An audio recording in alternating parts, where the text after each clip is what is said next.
पिया इंसाफ का अंडारी pressure cooker ही तंबर पिल हो रहा ಜನರ ಕೋಪ ಈಗ ಹೊರಗೆ ಬರುತ್ತಾ ಇದೆ ಸಿಟಿಗೆ ಗೂಂಜ್ ಚೇಂಜ್ का सिग्नल ಇದು ಸಮಯ ನಿಜವಾದ ರೆವಲ್ಯೂಷನ್ ಇಜ್ಜತ್ पे बात हद में रहनी चाहिए प्रति ಮಾತಿಗೂ ಒಂದು ಬೆಲೆ ಇರುತ್ತದೆ ये सिर्फ सिंबल नहीं जिम्मेदारी ये ಹಕ್ಕಿನ ಹೋರಾಟದ ಇದು ತಯಾರಿ ಕ್ಯಾಮೆರಾಕ್ಕೆ सामने एक चेहरा क्लीन ಈಶ್ವರ ಒಂದು ದೊಡ್ಡ ಪ್ರತಿಯಲ್ಲದೆ ನಾನು ಚುನಾವಣಾ ಕ್ಯಾಂಪೇನ್ ನಲ್ಲಿ ಮನೆ ಮನೆಗೆ ಹೋಗ್ಬೇಕಾದ್ರೆ ಒಂದೊಂದು ಏರಿಯಾದಲ್ಲಿ ಒಂದೊಂದು ಸಮಸ್ಯೆ ಇದೆ. ನಾನು 2 PA ಅಪಾಯಿಂಟ್ ಮಾಡ್ಕೊಂಡಿದ್ದೇನೆ. ಯಾಕಂತ ಹೇಳಿದ್ರೆ ನಾವು ಅಸೆಂಬ್ಲಿಯಲ್ಲಿ ಹೋಗಿ ಮಾತಾಡ್ಬೇಕಾದ್ರೆ ಯಾವ ಏರಿಯಾದ ಪಾಯಿಂಟ್ ಗಳು ಬಿಟ್ಟು ಮಾಡುವ ಕಾರಣಕ್ಕೆ ಎಲ್ಲವನ್ನ ಅವರು ವೇಟ್ ಮಾಡ್ತಾ ಇದ್ದಾರೆ.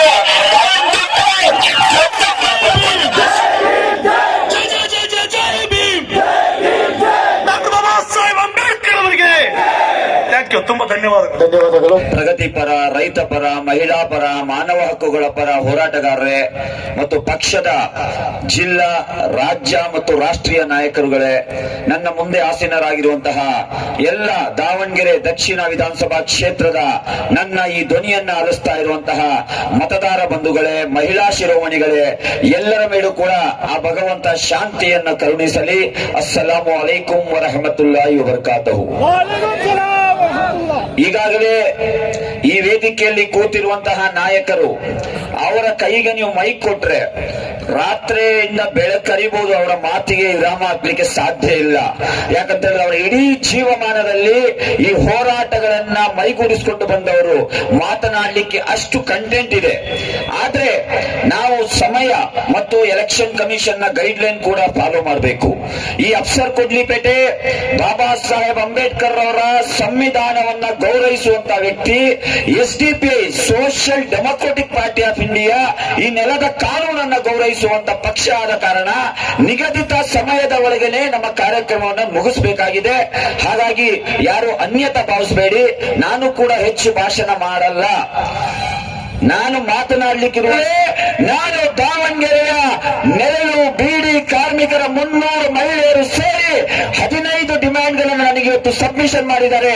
ಅದರ ಬಗ್ಗೆ ನಾನು ಧ್ವನಿ ಎತ್ತಲಿಕ್ಕಿದ್ದೇನೆ ಮತ್ತು ಭರವಸೆಯನ್ನ ಆ ಮಹಿಳೆಯರಿಗೆ ಕೊಟ್ಟು ಬಂದಿದ್ದೇನೆ.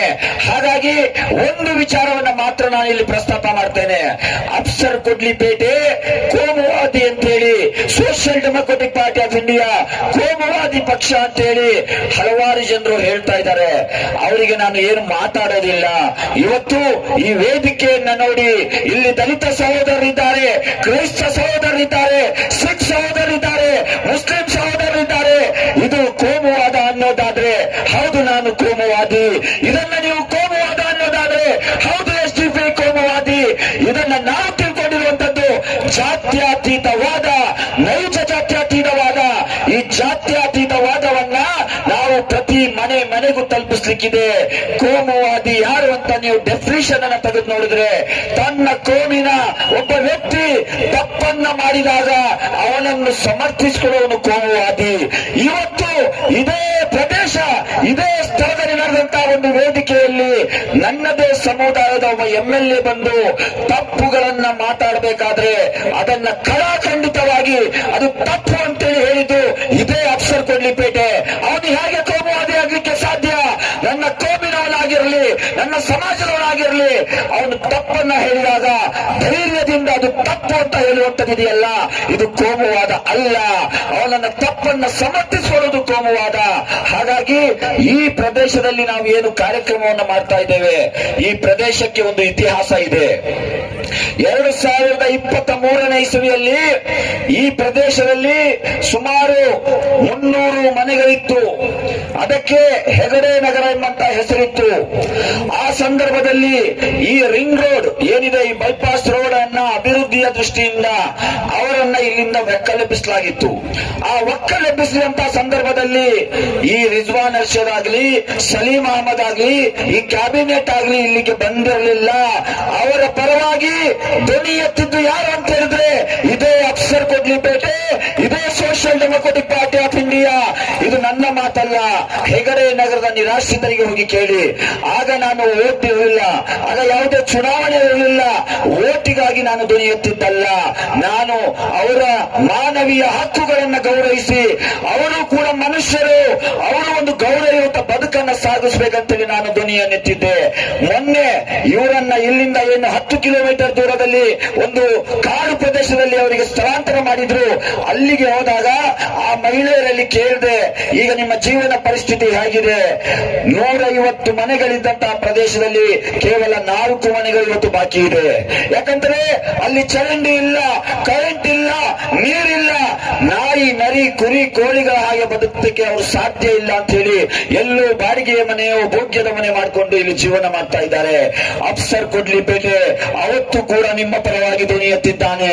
ಇವತ್ತು ನಿಮ್ಮ ಮನೆ ಬಾಗಿಲಿಗೆ ನಿಮ್ಮ ಮನೆಯ ಮಗನಾಗಿ ನಿಮ್ಮ ಮತದ ಭಿಕ್ಷೆಯನ್ನು ಬೇಡಲಿಕ್ಕೆ ಬಂದಿದ್ದಾನೆ. ಒಂದು ವೇಳೆ ನೀವು ನನ್ನ ಪರವಾಗಿ ಮತವನ್ನ ದಾನ ಮಾಡಿದ್ರೆ ಅಸೆಂಬ್ಲಿಯಲ್ಲಿ ಟೇಬಲ್ ಗುದ್ದಿ ನಿಮ್ಮ ಹಕ್ಕಿನ ಪರವಾಗಿ ಮಾತಾಡ್ತಾನೆ ಅಂತ ಭರವಸೆ ನಾನು ಕೊಡ್ತಾ ಇದ್ದೇನೆ. ಯಾಕಂತ ಹೇಳಿದ್ರೆ ನನ್ನ ಮನೆಯಿಂದ ನಾನು ಕೊಡ್ಲಿಕ್ಕೆ ಏನಿಲ್ಲ ಸ್ವಾಮಿ. ನಾನು ಹೆಲಿಕಾಪ್ಟರ್ ನಲ್ಲಿ ದಾವಣಗೆರೆಗೆ ಇಳಿದವನಲ್ಲ. ನಾನು ಈ ದೇಶದ ಈ ರಾಜ್ಯದ ಒಂದು ಸಣ್ಣ ಕುಗ್ರಾಮದ ಒಬ್ಬ ಬಡ ರೈತನ ಮನೆಯಲ್ಲಿ ಜನಿಸಿದಂತಹ ಒಬ್ಬ ಬಡವ. ನನ್ನ ಹತ್ರ ಕೋಟಿಗಟ್ಟಲೆ ಕಪ್ಪು ಹಣ ಇಲ್ಲ. ಚುನಾವಣೆಯಲ್ಲಿ ಮತಕ್ಕಾಗಿ ಹಣವನ್ನು ಹಂಚಲಿಕ್ಕೆ ಹಲವರು ಕೇಳಿದ್ರು, ಹಾಗಾದ್ರೆ ನೀವು ಚುನಾವಣೆ ಹೇಗೆ ಎದುರಿಸ್ತೀರಾ ಅಂತ ಹೇಳಿ ನಾನು ಒಂದು ಮಾತನ್ನ ಹೇಳಿದೆ. ನಿನ್ನೆ ನಮ್ಮ ಒಂದು ಸಣ್ಣ ಕಾರ್ಮಾರ್ ಸಭೆ ಇತ್ತು. ಆ ಸಂದರ್ಭದಲ್ಲಿ ನನ್ನ ಈ ಚುನಾವಣಾ ಖರ್ಚು ವೆಚ್ಚಕ್ಕಾಗಿ ಇಲ್ಲಿಯ ಸಹೋದರಿಯರು ನನಗೆ ಹಣದ ಸಹಾಯವನ್ನ ಮಾಡಿದ್ರು.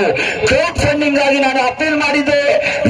ವಿವಿಧ ರಾಜ್ಯದ ಮೂಲೆ ಮೂಲೆಗಳಿಂದ ನನಗಾಗಿ ಹಣ ಸಹಾಯವನ್ನು ಮಾಡ್ತಾ ಇದ್ದಾರೆ. ಯಾಕಂತ ಹೇಳಿದ್ರೆ ನಾನು ಒಂದೇ 1 ರೂಪಾಯಿ ಭ್ರಷ್ಟಾಚಾರ ಮಾಡದಂತ ರಾಜಕಾರಣ ಮಾಡ್ಲಿಕ್ಕೆ ಬಂದಂತವನು. ಇವತ್ತು ನಿಮಗೆ ಮತಕ್ಕಾಗಿ ಹಣ ಕೊಟ್ರೆ ನಾಳೆ ನಮಗೆ ನೈತಿಕತೆ ಇರೋದಿಲ್ಲ.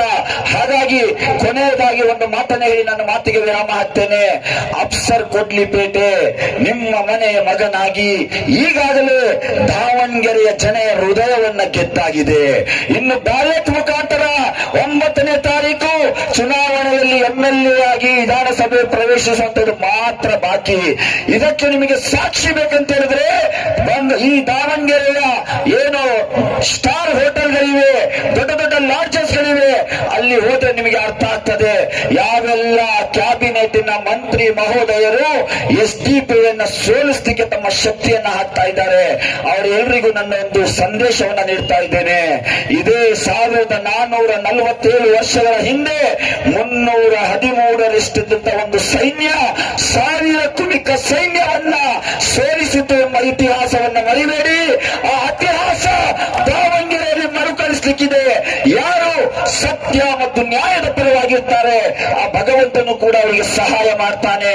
ನನ್ನ ಮನಸ್ಸು ಹೇಳ್ತಾ ಇದೆ, ಈ ಬಾರಿ ಅಫ್ಸರ್ ಕೊಡ್ಲಿಪೇಟೆ ಈ ಕ್ಷೇತ್ರದಲ್ಲಿರುವಂತಹ 1.5 ಲಕ್ಷದಷ್ಟಿರುವಂತಹ ಅಹಿಂದ ಮತದಾರರ ಸ್ವಾಭಿಮಾನದ ಚುನಾವಣೆಯನ್ನು ಎದುರಿಸ್ತಾ ಇದ್ದಾನೆ. ಈ ಚುನಾವಣೆಯಲ್ಲಿ ನಾನು ಗೆದ್ರೆ ಇದು ನನ್ನ ಗೆಲುವಲ್ಲ, ಈ ಕ್ಷೇತ್ರದ ಅಹಿಂದ ಮತದಾರರ ಗೆಲುವಾಗಿರುತ್ತದೆ. ಒಂದು ವೇಳೆ ಈ ಚುನಾವಣೆಯಲ್ಲಿ ನೀವು ಈ ಬಾರಿ SDP ಬೆಂಬಲಿಸಲಿಲ್ಲ ಅಂತ ಹೇಳಿದ್ರೆ ಮತ್ತೆ 50 ವರ್ಷದ ರಾಜಕೀಯ ಗುಲಾಮತನಕ್ಕೆ ಹೋಗ್ಬೇಕಾಗುತ್ತೆ.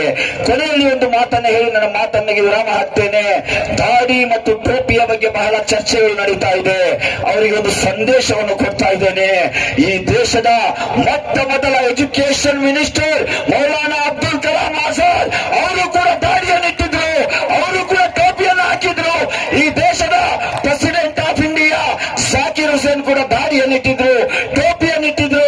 ಅದೇ ರೀತಿಯಾಗಿ ದಾವಣಗೆರೆ ದಕ್ಷಿಣ ವಿಧಾನಸಭಾ ಕ್ಷೇತ್ರದ MLA ಆಗಿ ಇದೇ ದಾಡಿ ಇಟ್ಟಿರುವಂತಹ, ಅದೇ ಟೋಪಿ ತೊಟ್ಟಿರುವಂತಹ ಅಫ್ಸರ್ ಕೊಡ್ಲಿಪೇಟೆ ಅಹಿಂದ ಮತದಾರರ ಧ್ವನಿಯಾಗಿ ಕರ್ನಾಟಕ ವಿಧಾನಸಭೆಯನ್ನು ಪ್ರವೇಶಿಸಲಿಕ್ಕಿದ್ದಾನೆ.